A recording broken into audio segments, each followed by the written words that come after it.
بہت ہی عزت و احترام کے لائق میرے پیارے نبی صلی اللہ علیہ وآلہ وسلم کے پیارے غلاموں، آج 25 صفر المظفر ہے اور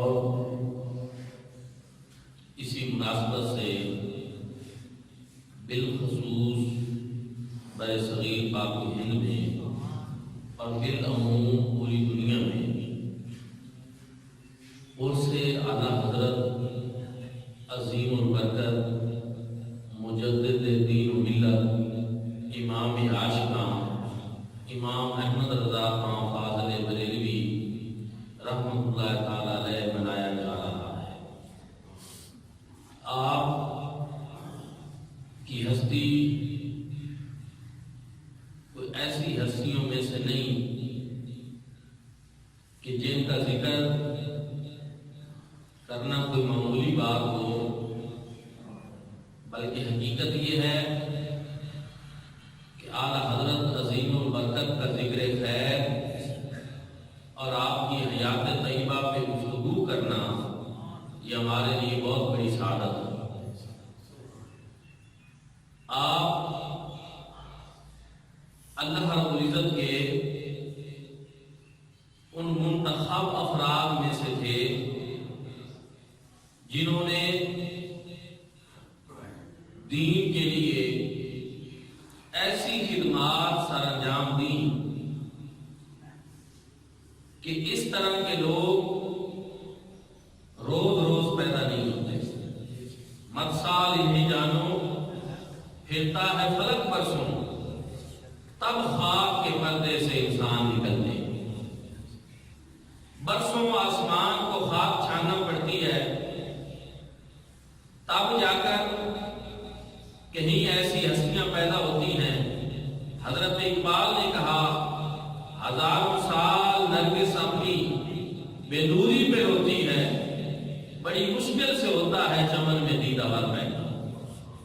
ایسے نابغہ اصل، ایسے نواز قوم ایسے ہی پیدا نہیں ہوتے، بلکہ ایک وقت آتا ہے جب ضرورت محسوس کی جا رہی ہوتی ہے کہ حالات اختر ہو رہے ہیں، لوگ اپنے عقائد، اپنی روایات، اپنے تہذیب و تمدن اور ثقافت سے دور ہو رہے ہیں۔ اس وقت بگاڑ ہوتا ہے، انتشار ہوتا ہے، فساد ہوتا ہے، فتنے ہوتے ہیں، لیکن رہنمائی کرنے والا کہیں دکھائی نہیں دیتا۔ قوم دعائیں مانگ رہی ہوتی ہے کہ یا اللہ کوئی اصلاح احوال کی صورت بن جائے، کوئی اپنا بندہ بھیج جو حالات کو بدل دے۔ تو پھر قوموں کے اس زوال کے وقت لوگ جب سمجھتے ہیں کہ ہماری کشتی بیچ منجر دار ڈوب رہی ہے، تو اس وقت اس کشتی کا کوئی ناخدا رب تعالیٰ پیدا کرتا ہے، اور وہ شخص اپنے اپنے دائرہ کار میں مصلح بھی ہوتا ہے، مجتہد بھی ہوتا ہے، مجدد بھی ہوتا ہے۔ لیکن آج جس ہستی کا ہم ذکر کر رہے ہیں، یہ تینوں چیزیں الگ الگ ہیں۔ مصلح کا ایک اپنا کردار ہے، مجدد کا ایک اپنا کردار ہے، مجتہد کا ایک اپنا کردار ہے، اور بہت کم ایسے ہوتا ہے کہ ایک شخص وہ مصلح ہو، ساتھ مجدد بھی ہو، ساتھ مجتہد بھی ہو۔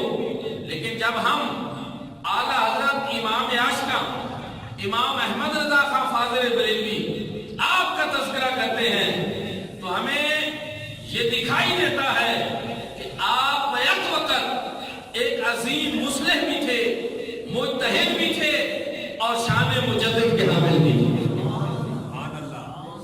اللہ رب العزت نے یہ ساری خوبیاں اور یہ ساری صفات آپ کی ذات میں جمع فرما دی۔ آپ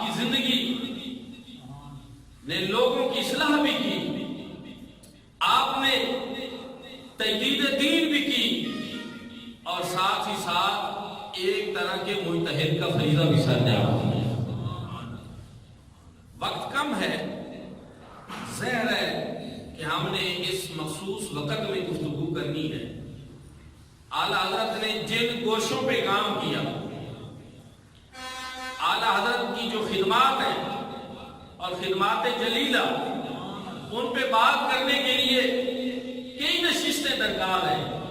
اگر کتابیں لکھی جائیں تو وہ کئی جلدوں میں ہوں گی، لیکن یہاں میں اختصار کے ساتھ کچھ آپ کو صرف سمجھانے کے لیے ہلکا سا ٹچ دینا چاہتا ہوں کہ آپ دیکھیں عقائد میں جب اعلیٰ حضرت تشریف لائے تو بگاڑ لوگوں کے عقائد میں پیدا ہو رہا تھا، اور وہ اس طرح کہ آگے عقائد، فقہ، علم الکلام کئی چیزیں ہیں، میں عقائد کی بات کر رہا ہوں، اور عقیدے میں کئی طرح کے عقیدے ہیں، لیکن بالخصوص اخلاص فی التوحید کے نام پہ اور رد شرک کے نام پہ نجف سے ایک مہم چلی، اور اس مہم نے برے صغیر کو بھی اپنی لپیٹ میں لے لیا، اور ظاہری طور پر تو یہ دونوں عنوانات ایسے تھے کہ ہر مسلمان ان عنوانات کی طرف رغبت رکھتا تھا، اخلاص فی التوحید اور رد شرک۔ اب کون مسلمان ہے جو توحید میں دلچسپی نہیں لیتا؟ اب کون مسلمان ہے جو شرک سے نفرت نہیں کرتا؟ لیکن ہوا یہ کہ بدقسمتی سے اخلاص فی التوحید اور رد شرک کے نام پہ تنقیص رسول صلی اللہ علیہ وآلہ وسلم کا سلسلہ شروع کر دیا۔ اس کی آڑ میں اور اس نام پہ عنوان اوپر یہ تھا، نیچے کام اور کارگزاری اس طرح کی تھی تو لوگ پریشان ہوئے کہ یہ کیا ہو رہا ہے میرے بھائی اور دوستوں۔ پھر وہ کیسے ہو رہا تھا وہ بھی تھوڑا سا میں آپ کو بتانا چاہتا ہوں کہ حضور نبی کریم صلی اللہ علیہ وآلہ وسلم کی دو حیثیتیں ہیں، ایک آپ کا مقام عبدیت ہے اور ایک آپ کا مقام محبوبیت ہے۔ اب مقام عبدیت یہ ہے کہ حضور علیہ الصلوۃ والسلام عبد تھے اور رب تعالیٰ کی ذات معبود تھی۔ عبد اور معبود کا جو آپس میں تعلق ہوتا ہے اس میں عبد عاجزی کے مقام پہ ہوتا ہے، عبادت گزار ہوتا ہے، جھکاتا ہے اپنے آپ کو رب کی بارگاہ میں، اس انکساری اور تواضع یہ عبد کی شان ہوتی ہے۔ تو اس وقت جب رب تعالیٰ کی ذات کا معاملہ ہوتا تو حضور علیہ الصلوۃ والسلام اپنے کمالات کی نفی کرتے کہ میں کچھ بھی نہیں، جو کچھ ہے میرے مالک تو ہی تو ہے۔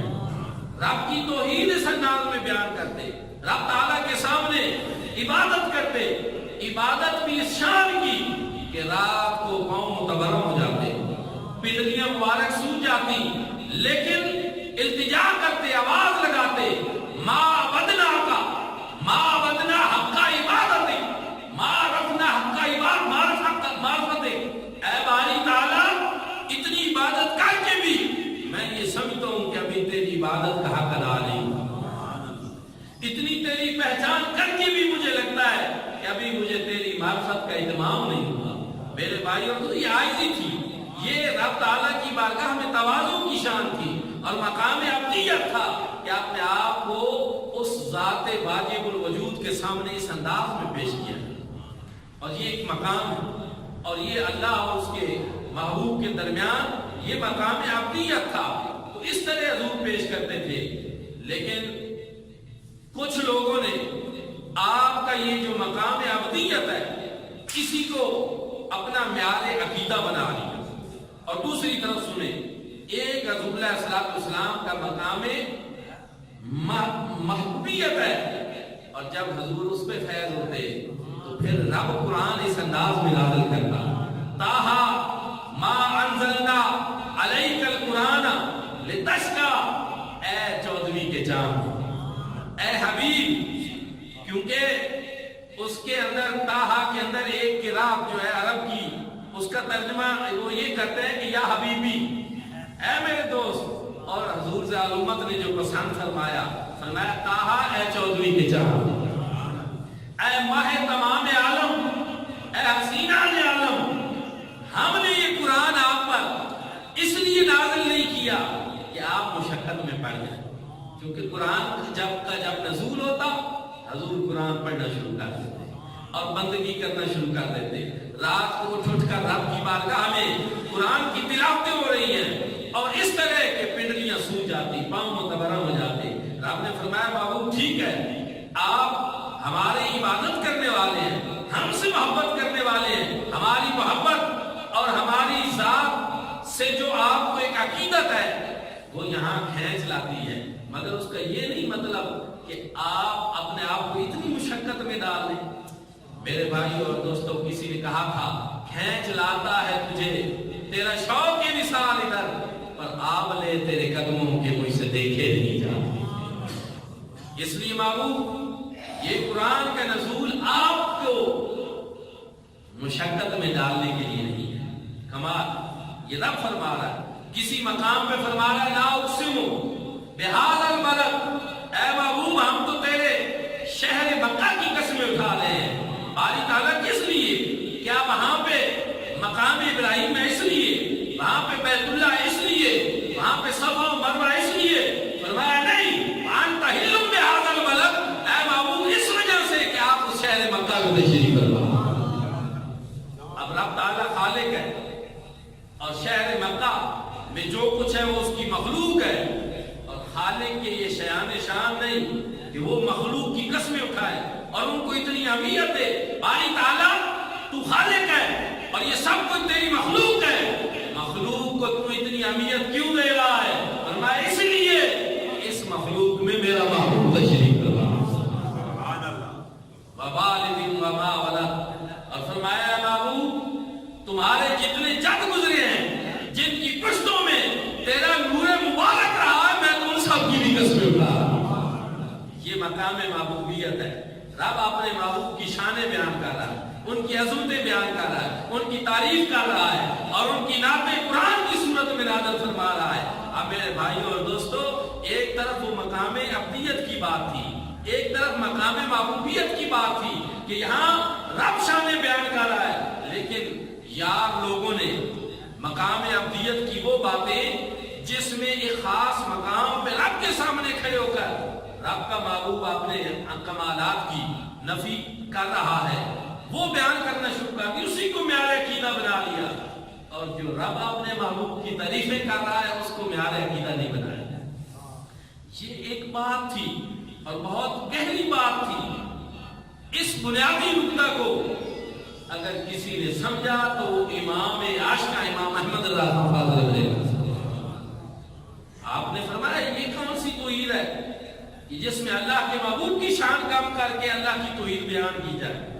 نہیں، بلکہ مصطفیٰ کریم کی وہ عظمت و شانیں جو رب نے ان کو عطا کی اور جو رب نے بیان فرمائی، ان کو بیان کرنے سے توحید پختہ ہوتی ہے۔ یہ اعلیٰ حضرت وہ خاص بات تھی آپ کی جس مقام پہ پہنچے، اور آپ نے نفس شناسی کی اور آپ اس مرض کو سمجھ گئے کہ جس کے اندر قوم کو مبتلا کیا جا رہا ہے، اور آپ نے اس کا پھر علاج کیا۔ یہی وجہ ہے کہ آپ کے ترجمہ قرآن اور باقی تراجم میں فرق ہے کہ آپ دیکھیں باقی قرآن کے ایسے تراجم ہیں جن میں اللہ پاک کی شان الوہیت کا بھی صحیح خیال نہیں رکھا گیا، جن میں مصطفیٰ کریم صلی اللہ علیہ وآلہ وسلم کی عظمت و شان کا لحاظ بھی نہیں رکھا گیا۔ اس میں تو ایک پورا الگ موضوع ہے، بات ہو سکتی ہے، لیکن میں اشارہ دیتا جا رہا ہوں۔ لیکن اعلیٰ حضرت نے قرآن پاک کا وہ ترجمہ کیا کہ جس سے یہ لگتا ہے کہ رب تعالیٰ کا منشا یہی لگتا ہے، مقصود یہی لگتا ہے، جس سے یہی انسان سمجھتا ہے کہ شاید رب تعالیٰ کے کلام میں رب تعالیٰ بھی یہی چاہتے ہیں۔ میرے بھائیوں اور دوستو، شان الیت کا لحاظ رکھا اور مصطفیٰ کریم کی عظمت و شان کا بھی لحاظ رکھا، وہ کسی اور نے نہیں، وہ اعلیٰ حضرت عظیم البرکت نے رکھا۔ دوستان دل کا پھر اعلیٰ حضرت عظیم البرکت کے ساتھ ایک ظلم اور زیادتی ہم نے بھی کی کہ ہم نے ایک ایسے عالم کو جو بحر العلوم تھے، ہم نے محض ایک شاعر بنا کر بھیجا،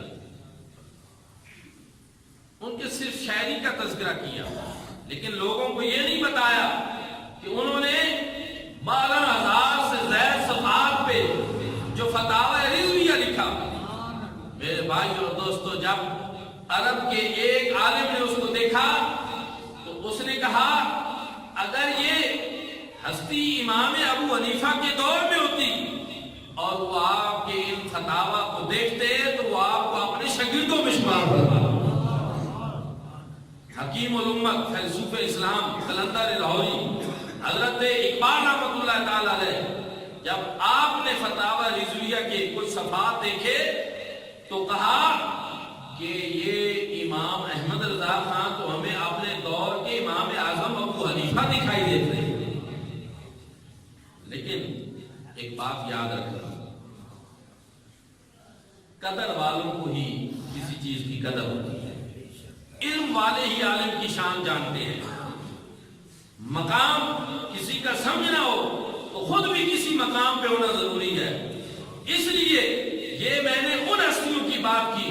ارب و عجم کے علماء نے اعلیٰ حضرت عظیم البرکت کو جو خراج تحسین پیش کیا تو وہ صرف ایسے نہیں کہ مالندی عقیدت کے طور پر آپ کا کام دیکھا، آپ کی علم کو دیکھا، علم کی گہرائی کو دیکھا، اخلاص کو دیکھا، تقویٰ کو دیکھا، کردار کو دیکھا، عمل کو دیکھا، اور پھر کہا کہ یہ تو اپنے دور کے ابو حنیفہ نظر آتے ہیں. آپ آج پہ تشریف لے گئے، پیچھے کچھ وہ لوگ بھی تھے جو آپ سے نانا رہتے تھے اور سمجھتے تھے کہ آپ ہمارے اوپر سختی کر رہے ہیں. لیکن ظاہر ہے کہ عشق رسول کے جس مقام پہ آپ فیض تھے، اب شان رسالت گھٹانے والوں پہ سختی تو بنتی تھی، وہ آپ نے کی. وہ وہاں پہ پہنچے، انہوں نے کہا وہاں پہ شریف مکہ کو یہ اطلاع دی کہ یہ جو اعلیٰ حضرت آئے ہیں یہ تو علم غیب میں حضور نبی کریم صلی اللہ علیہ وسلم کو اللہ کے ساتھ ملا دیتے ہیں، ان کا عقیدہ چیک کرو، ان سے پوچھو، یہ شرک کرتے ہیں. آپ سے جب انہوں نے ملاقات کی، آپ عدالت میں بھی تھے، سفر بھی کیا ہوا تھا، وہاں کوئی لائبریری بھی پاس نہیں تھی، لیکن آپ نے کہا میں اس کا جواب دیتا ہوں اور تمہیں جواب اردو میں چاہیے یا عربی میں چاہیے؟ انہوں نے کہا عربی ظاہر ہے ہمیں زیادہ سمجھ آتی ہے. آپ نے فرمایا ٹھیک ہے. وہاں بغیر کسی لائبریری کے پاس ہوتے ہوئے وہاں 8 گھنٹوں میں کئی 100 صفحات پہ علم غیب مصطفیٰ صلی اللہ علیہ وآلہ وسلم کی اس بات میں ایک کتاب لکھی جس کا نام ہے الدولت المکیہ. وہ پیش کر دی، یہ پڑھ لو، میرا عقیدہ تمہیں سمجھ آ جائے گا. میں نے کہا اچھا. جب کتاب دیکھی اور اس میں علم کو جب موزن دیکھا حیران ہو گئے. کہا ہمیں تو بہکایا گیا، ہمیں صحیح نہیں بتایا گیا. یہ کوئی ایسی ہستی نہیں ہے جو کوئی ایسے ہی ہو. یہ علم و فضل کے ایک بحر ناپیدا کنار ہے. اور پھر آپ سے اجازات لی، آپ کی کتابوں پہ تقاریر علماء حرمین شریفین نے لکھی. میرے بھائی اور دوستو، یہ وہ ہستی ہیں کہ جن کو 56 علوم پر کامل دسترس حاصل ہے اور ان کے اندر آپ کی کتابیں موجود ہیں. اور ان کتابوں کی تعداد نہ وہ کمپیوٹر کا دور تھا نہ اس طرح کی انسان کے پاس سہولیات تھیں. ان کی تعداد آج بھی 1000 سے زائد بنتی ہے. جو کتابیں اعلیٰ حضرت عظیم البرکت کی 1000 سے زائد کتابیں، اور جن میں صرف ایک فتاوی رضویہ 12000 سے بات پر مشتمل. میرے بھائی اور دوستو، پھر کیا ہوا؟ اتنی کتابیں لکھنے والا، اتنی بڑی ہستی 13 سال کی عمر میں فتویٰ دینا شروع کر دیا. اور ایک عجیب واقعہ پیش آیا. لوگ کہتے تھے کہ آپ حافظ احمد رضا ہیں، جبکہ آپ حافظ نہیں تھے. تو کہا لوگ چونکہ مجھے حافظ سمجھتے ہیں اور بلاتے ہیں حافظ کہہ کر، تو شاید یہ اس طرح کا ایک طرح کا جھوٹ نہ بن جائے، تو کیوں نہ میں حفظ کر لوں. اعلیٰ حضرت عظیم البرکت نے صرف اس بات پہ کہ میں حافظ نہیں ہوں، لوگ مجھے حافظ کہتے ہیں، تو یہ ان کا کہنا جھوٹ میں نہ چلا جائے، آپ نے قرآن مجید کو حفظ کرنا شروع کیا، روزانہ 1 سپارہ حفظ کیا، اور اس طرح صرف 1 ماہ میں قرآن پاک کے آپ حافظ بن گئے. یہ حافظہ، یہ ذہانت، یہ ذکاوت، یہ اللہ رب العزت انہی کو عطا فرماتا ہے جو منتخب لوگ ہیں. جو چنے ہوئے لوگ ہوتے ہیں، جو اصلاح معاشرہ کرتے ہیں، جو مصلح ہوتے ہیں، جو متحد ہوتے ہیں اور جو مجدد ہوتے ہیں۔ آپ نے ترجمہ قرآن میں اپنی شان تجدید کا اظہار کیا، آپ نے اپنی کتابوں میں اپنی شان مجددیت کا اظہار کیا، اور میرے بھائیوں اور دوستوں جو آپ کا کلام تھا، باقی کلاموں میں اعلیٰ حضرت عظیم البرکت کا جو کلام ہے پورے بر صغیر میں کسی کے کلام کو وہ پذیرائی نہیں مل سکی جو اعلیٰ حضرت عظیم البرکت کے کلام کو۔ اور یاد رکھیں یہ ایسی پذیرائی، یہ قبولیت عامہ یہ تب نصیب ہوتی ہے جب یہ قبولیت گنبد خضرا سے ہوتی ہے، اس کے بغیر یہ ممکن ہی نہیں۔ میں تو کہا کرتا ہوں ہر وہ نام، ہر وہ کتاب، ہر وہ کلام، ہر وہ بات جس کو سرکار قبول فرما لے تو اس کو قبولیت عامہ نصیب ہو جاتی ہے۔ تو یہی چیز ہے کہ آپ نے سرکار کی بارگاہ میں جب کلام لکھا، معیاری کلام، قرآن و حدیث سے مزین، یعنی اس کی تشریح کریں اور پھر آپ اس کو دیکھیں، قرآنی نکات ملیں گے، احادیث مبارکہ کے تراجم ملیں گے، اور اس شان سے آپ نے مصطفیٰ کریم صلی اللہ علیہ وآلہ وسلم کی شان بیان کی۔ ایک دو چیزیں میں بطور مثال وہ بھی عرض کیے دیتا ہوں۔ مشہور نعت ہے آپ کی، واہ کیا جود و کرم ہے شاہ بدہا تیرا، نہیں سنتا ہی نہیں مانگنے والا تیرا۔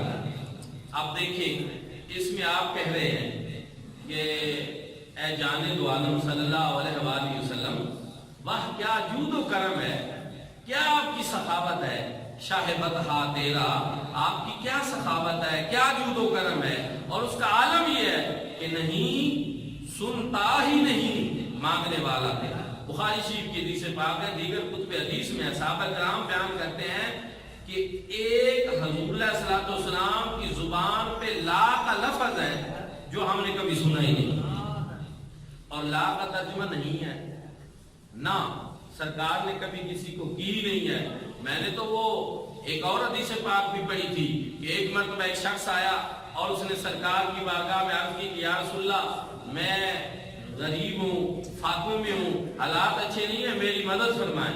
حضور علیہ الصلوۃ والسلام کے پاس اس وقت ظاہری طور پر تو کچھ نہیں تھا، پھر بھی اس کو سرکار نے یہ فرمایا آپ جائیں وہ مدینے کا فلاں دکاندار جو ہے اس کو میرا بتائیں اور جتنا کچھ آپ کو چاہیے وہ وہاں سے دے دو۔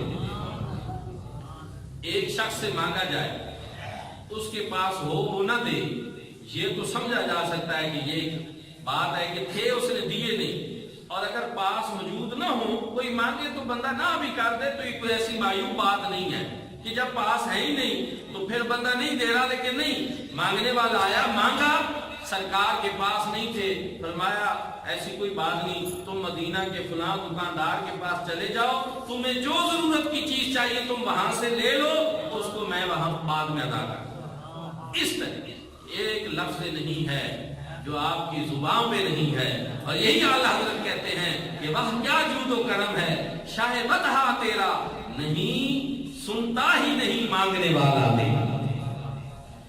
ایک اور آپ کا اسی نعت شریف میں شعر ہے جو اردو ادب کے اندر اس کمال درجے پہ ہے کہ جس کی دوسری مثال ملنا بھی مشکل ہے، اور وہ یہ ہے کہ تیرے ٹکڑوں پہ پلے غیر کی ٹھوکر پہ نہ ڈال، جھڑکیاں کھائیں کہاں چھوڑ کے صدقہ تیرا۔ سبحان اللہ۔ اب اس کی فصاحت و بلاغت دیکھیں اور اس پہ غور کریں کہ تیرے ٹکڑوں پہ پلے غیر کی ٹھوکر پہ نہ ڈال، ٹکڑے بھی کھائے جاتے ہیں اور غیروں کی جو ٹھوکریں ہوتی ہیں وہ بھی کھائی جاتی ہیں۔ اب اعلیٰ حضرت کہنا یہ چاہتے ہیں کہ اگر آپ کے در کے ٹکڑے ہمیں نہیں ملیں گے تو نتیجتاً غیروں کے در کی ٹھوکریں ملیں گی۔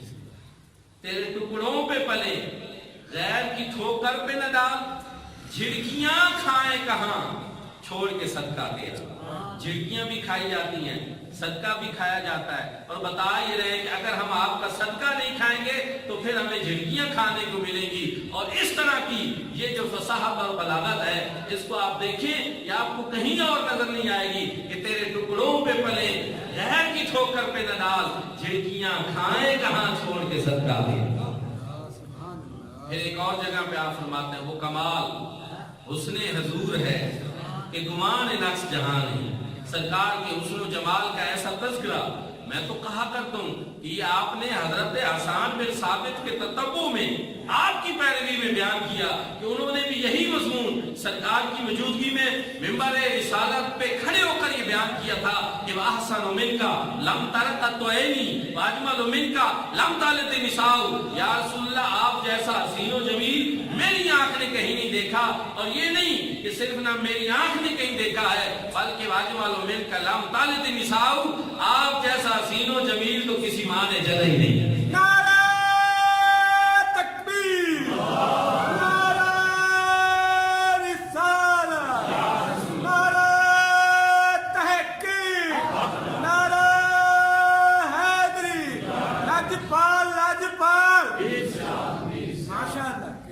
خلقت مبرم من کل عیب انک قد خلقت کما تشاء۔ یا رسول اللہ، اللہ رب العزت نے آپ کو ہر قسم کے عیب سے مبرہ، منزہ اور مصفہ پیدا فرمایا۔ انک قد خلقت کما تشاء، گویا کہ اس طرح پیدا فرمایا جس طرح کہ آپ چاہتے ہیں، جس طرح کہ آپ کی مرضی تھی۔ عیب آپ کی ذات میں ہو ہی نہیں سکتا۔ اب سنیں اعلیٰ حضرت کیا کہتے ہیں، وہ کمال حسن حضور ہے کہ گمان نقص جہاں نہیں، خلقت مبرم من کل عیب۔ اعلیٰ حضرت بھی یہ کہتے ہیں یا رسول اللہ، حسن و جمال ہوتا ہے دنیا کا بڑے سے بڑا حسین نظارہ ہو، اس کو دیکھ کر انسان کہہ سکتا ہے اس میں یہ یوں نہ ہوتا تو یوں ہوتا، ایسا نہیں تو ایسا ہوتا، کوئی نہ کوئی عیب نکال لیتا ہے۔ لیکن میرے بھائیوں اور دوستوں، سرکار کے بارے میں اعلیٰ حضرت کہتے ہیں عیب کا موجود ہونا یہ تو دور کی بات ہے، اللہ نے آپ کو وہ حسن و جمال عطا فرمایا جہاں عیب کا سوچا بھی نہیں جا سکتا، تصور ہی نہیں کیا جا سکتا۔ وہ کمال حسن حضور ہے کہ گمان نقص جہاں نہیں۔ یہی پھول خار سے دور ہے، یہی شمع ہے کہ دھواں نہیں۔ گلاب کا پھول بہت خوبصورت ہوتا ہے، اس میں بڑی رنائی ہوتی ہے، لطافت ہوتی ہے، اور بڑا حسین نظر آتا ہے، خوشبو بھی دیتا ہے، لیکن اس میں بھی عیب تو ہے کہ اس کے ساتھ کانٹا بھی ہوتا ہے، کبھی آپ دیکھیں تو صحیح۔ لیکن یہی پھول خار سے دور ہے، یہی شمع ہے کہ دھواں نہیں۔ یہ وہ جو پرانے دور میں شمع ہوتی تھی، جو دیوے ہوتے تھے، یا اس طرح کی موم بتی کی شمع جو ہوتی تھی، تو وہ روشنی تو دیتی تھی لیکن ساتھ دھواں بھی چھوڑتی تھی۔ لیکن کریم آقا، آپ وہ پھول ہیں کہ جس کے ساتھ کانٹا نہیں ہے، اور آپ وہ شمع ہے کہ جس کا دھواں نہیں ہے۔ آپ وہ حسین پیکر ہیں، اور حسن جب اتنے جوبن پہ ہو، اور جب حسن کا ایسا پیکر حسین سامنے آ جائے، تو پھر انسان کا جی چاہتا ہے نا، انسان پروانہ وار اس کے اوپر نثار ہو۔ یہی اعلیٰ حضرت نے کیا، کروں تیرے نام پہ جاں فدا، نہ بس ایک جاں دو جہاں فدا، دو جہاں سے بھی نہیں جی بھرا، کروں کیا کروڑوں جہاں۔ اور میرے بھائی اور دوستو، وہ آپ نے سنا ہوگا، عبداللہ بن سلام یہودیوں کے عالم دین تھے، اور انہوں نے کہا میں جاؤں گا، میں بھی ایک عالم ہوں، تورات کا علم رکھتا ہوں، اور کچھ تو مجھے یاد بھی ہے، وہاں جاؤں گا، سرکار کو جو ہے آپ سے مناظرہ کروں گا، اور سرکار جو ہے میرے ساتھ مناظرہ نہیں کر سکیں گے، لاجواب ہو جائیں گے۔ یہ کہہ کر کتابیں ساتھ لی، آیا، اور آتے ہی جب اس نے سرکار کو دیکھا، آپ کے حسن و جمال کو دیکھا، آپ کے چہرہ مبارک کو دیکھا، تو فوراً ہی پکار اٹھا کہ یہ چہرہ کسی جھوٹے کا نہیں ہو سکتا۔ مناظرہ بھول گیا، باتیں بھول گئی۔ وہ مولانا اعظم چشتی نے کہا تھا کی اعجاز حسن بھی تیرے، جڑ آوے او وک جاوے، خلق تیرے مولا دنیا، کوئی ورلہ جان بچاوے، اعظم میرا سونا ماہی سنگ کدرے نظر نہ۔ آتے ہی سرکار پہ قربان ہو گیا، مناظرے بھول گئے، باتیں بھول گئی، اور اعلیٰ حضرت اسی بات کو اس طرح بیان کرتے ہیں کہ تیرے آگے ہیں یوں دبے لچے، فصحا عرب کے بڑے بڑے، کوئی جانے کے منہ میں زبان نہیں، نہیں بلکہ جسم میں جان ہے۔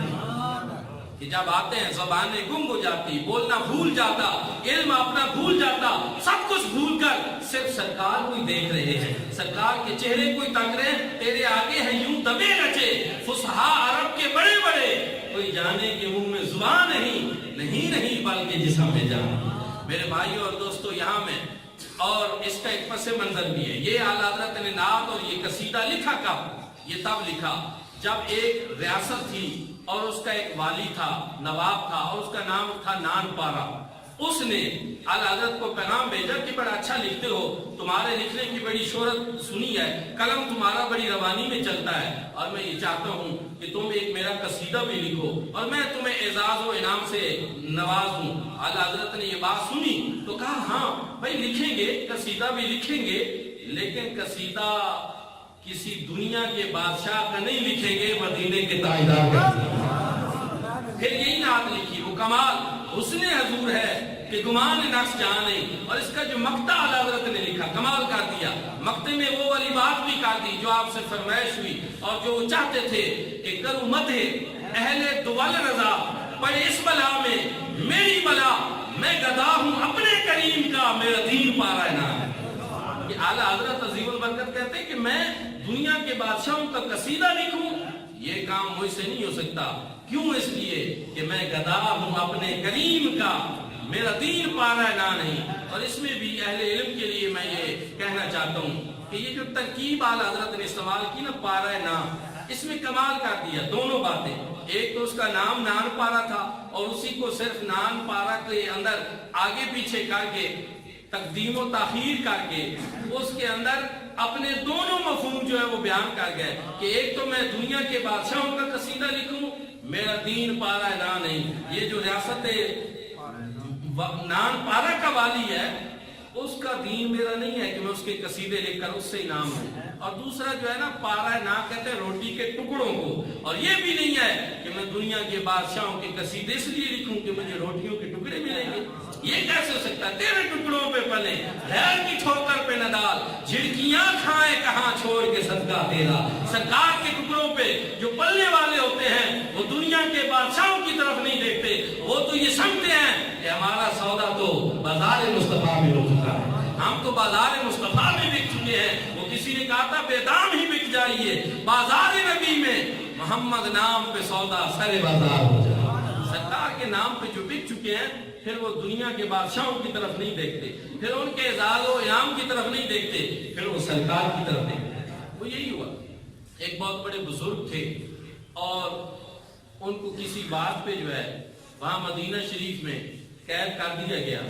تو سرکار ان کو خواب میں ملے اور کہا جاؤ، وہ تو میرا محبوب ہے اور میرے چاہنے والا ہے، آپ لوگوں نے اس کو کیوں قید کیا ہے؟ شریف مکہ گئے اور پاؤں میں جوتے بھی نہ پہنے، سرکار کا حکم تھا. اس کے پاس گئے، قدموں میں گرے، اس کو فوری رہا بھی کیا اور ساتھ اس کو ایک بات اپنی طرف سے کہہ دی. اس نے کہا میں شریف مکہ ہوں، یہاں میری بات چلتی ہے، اگر کوئی حکم میرے لیے اور بھی ہے تو میں حاضر ہوں. اس نے کہا کمال کرتے ہو، جس نے رات کے 2 بجے اٹھا کر آپ کو لا کر میرے قدموں میں کھڑا کر دیا ہے، میں نے کچھ مانگنا ہے تو میں اسی سے نہ مانگ لوں، آپ سے مانگنے کی کیا ضرورت ہے؟ تیرے ٹکڑوں پہ پلے غیر کی ٹھوکر پہ نہ ڈال، جھڑکیاں کھائیں کہاں چھوڑ کے صدقہ تیرا. تو اس لیے اعلیٰ حضرت عظیم البرکت امام عاشق امام محمد رضا خان فاضل بریلوی آپ کا تذکرہ خیر ہم اس لیے کرتے ہیں، لوگوں کو اس لیے بتاتے ہیں کہ آپ فقط ایک شاعر ہی نہیں تھے، ایک بہت بڑے مصلح بھی تھے، مجتہد بھی تھے اور مجدد بھی تھے. اور آپ کا علم و فضل جو ہے اس کی گواہی جو ہے حرمین شریفین کے علماء نے دی، بڑے صغیر کے علماء نے دی.